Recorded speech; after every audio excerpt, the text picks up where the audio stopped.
Welcome back, guys. Today I'm going to show you some neck stretches and exercises to restore the natural neck curve, also known as the cervical lordosis. Now, we tend to have a reduction of cervical lordosis, especially if we have to lean forward and do daily tasks. For example, working at a desk, on a laptop, or factory work where we have to position our head forward and work in front of us. This position can cause a lot of stress and strain in this area and cause crushing of the nerves that go down the neck into the shoulder and into the arm, causing a lot of referral pain. So if you do have pain in the wrist, pain in the arm, pain in the shoulder, or pain in the neck, these stretches will definitely help you out and restore that neck curve. And especially also reduce headaches and migraines as well, because a lot of stress and strain can cause tightness in the neck and back up into the head as well. Try out these neck stretches and exercises out. I reckon they're definitely going to help you out.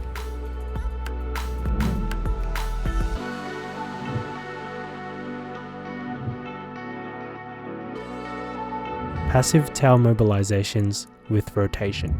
Place a hand towel around your neck. Now cross the towel over and grab both ends of the towel with your hands. And with one end of the towel, raise it so it presses up against one of the sides of your jaw. Make sure your neck is nice and relaxed and there is no resistance, and then pull the towel over that jaw. This will mobilize and stretch the muscles and ligaments that don't really get stretched on rotation in the neck. Hold this stretch for about 30 seconds and then alternate on each side 4 to 5 times. Make sure you don't cross the towel under your jaw because you will choke yourself out and possibly make yourself pass out or even die, and that is not very constructive. Another thing I like to add is make sure you remember to take long breaths in a relaxed manner, deep and slow, to allow a more effective stretch.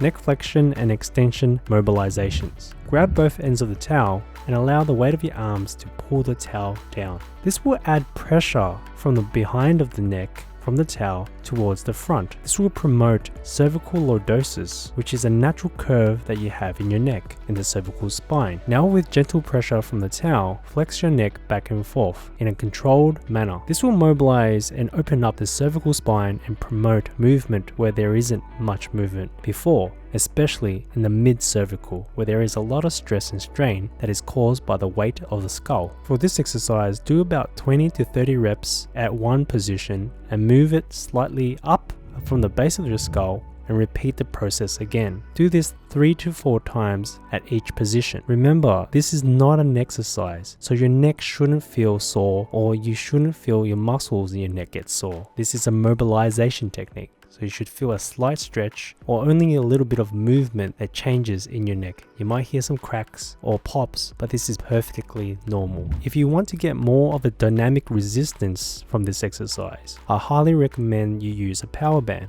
I'll put a link in the description box below on where to get them. It's great to use a resistance band, or a power band you might call it, because it only increases resistance when it reacts to pressure that you press against it with your neck, and will retain to its relaxed position or looser position when you return it to its normal state, and therefore it creates a dynamic resistance. I like to use a towel between the power band and my neck. This is because, from my experience, if I use the power band only, I feel like the power band does cut into my neck muscles and my skin, and that's just irritating. And you can cause a bit of friction in your skin and it can irritate the skin. This is just personal preference and you don't exactly need a towel between your neck and the power band. Upper trapezius stretch. To stretch the upper trapezius, look straight ahead and with your opposite hand, place it on the side of your head and pull your head over. Now with the weight of your arm, allow your head to sink into the stretch. There should be no muscles contracted or activated in this stretch.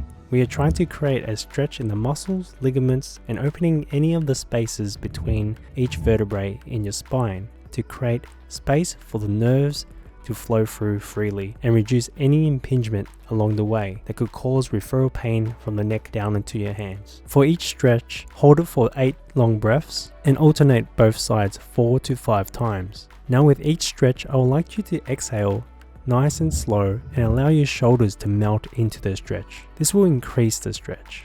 To accentuate this stretch, all you have to do is anchor the hand on the same side that you are trying to stretch under your bum. Then with your opposite hand, pull your head over and do the stretch. The upper trapezius is notorious to get tight in the neck and cause a lot of pain in the neck and the shoulders, and sometimes even refer into the head, creating headaches. This tends to happen when you spend a lot of time at work, at a desk, or leaning over something, for example factory work, or even working at a cashier. These things can cause you to lean over with your head and cause you to tighten up your upper traps. Even if you don't have this issue, I would highly recommend you do this stretch because it will definitely help you out. Even for myself, I don't suffer from headaches or tight neck. I still do it to prevent myself from getting headaches and live a better quality of life.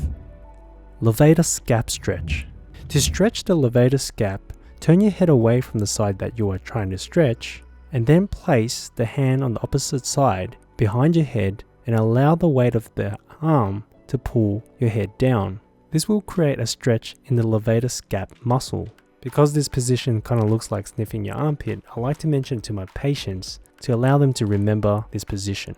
With this type of stretch, you tend to feel it more at the back and side of the neck compared to the upper trap stretch, which is more to the side of the neck. Hold this stretch for about 8 long deep breaths and alternate on both sides 4 to 5 times. And remember, to accentuate this stretch, all you have to do is place the hand on the side that you're trying to stretch under your bum to anchor that side down, and then start the stretch. The Levator SCAP is attached from the cervical spine and inserted onto the superior border of your shoulder blade, also known as the scapula. And the main function of this muscle is to bring the shoulders towards the neck and elevate the shoulder blade towards the neck, therefore giving its name Levator SCAP. This muscle tends to get tight, especially with poor posture and changes in biomechanics of the body, especially if you tend to spend a lot of time on your phone, at a desk, or do a lot of writing or leaning over a laptop. You tend to push your shoulders up and put your head forward, creating a smaller space between the base of your skull